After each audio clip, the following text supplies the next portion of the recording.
USDT is at the heart of it, and they're going to be sending USDT specific transfer fees to zero. That's obviously in an attempt to capture lots of the stablecoin volume worldwide. I don't doubt that they've already got a lot of it, and it might be on other chains, but they want it to be happening on their chain.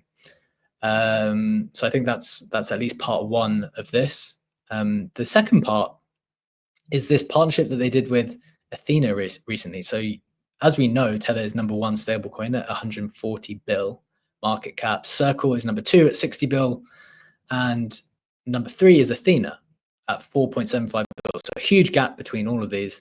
But there's this partnership that's taking place between Athena and Tether, which has been being articulated the last few days.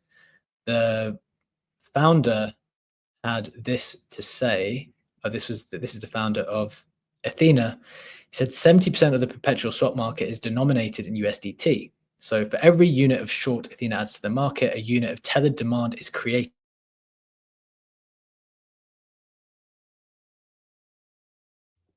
Man down. Do we lose him? Yeah, I think we lost P. Oh, you're back. You're back. Oh, good. So in other words, a $1 increase in USDE leads to a 70-cent increase in USDT when USDE is backed purely by perpetual positions in the collateral. So because around 70% of the perp swap market is denominated in USDT, that kind of means that Athena demand equals Tether demand.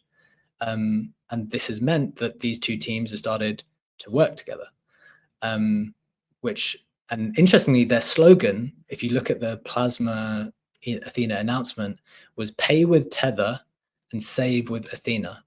I think that's like a very interesting mechanism. I know, Brad, you're interested in going to fees all the time. You always say like Tether is number one, Circle is number two.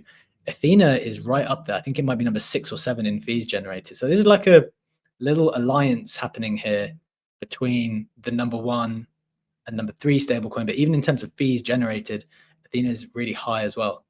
And meanwhile, on the Circle side, this is what I've been thinking, or trying to tie a couple of things together. You had a couple of weeks ago, it was reported in their accounts that they have to pay huge amounts to Coinbase for distribution, which made people realize that they're nowhere near as profitable as people thought. So that's number one. And then number two, they announced yesterday that they'd be supporting the PayPal stablecoin to pass through the yields on that during the summer. So remember, we reported yesterday, the PayPal USD is going to be yield bearing. At some point in the summer, they're going to run this initiative. It's like 3.7% yield or something. So that in effect makes PayPal yield bearing, whereas USDC is obviously not. So you would expect rational actors, whether you're on Coinbase or anyone else, you're going to want to participate in something that is yield bearing rather than something that isn't.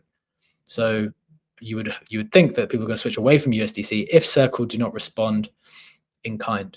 So those are just a couple of things I was thinking, both on the USDT side, where they're like making active moves, and then just like a little bit of weakness I've noticed on the Circle side, which I think probably has implications actually for Coinbase as well.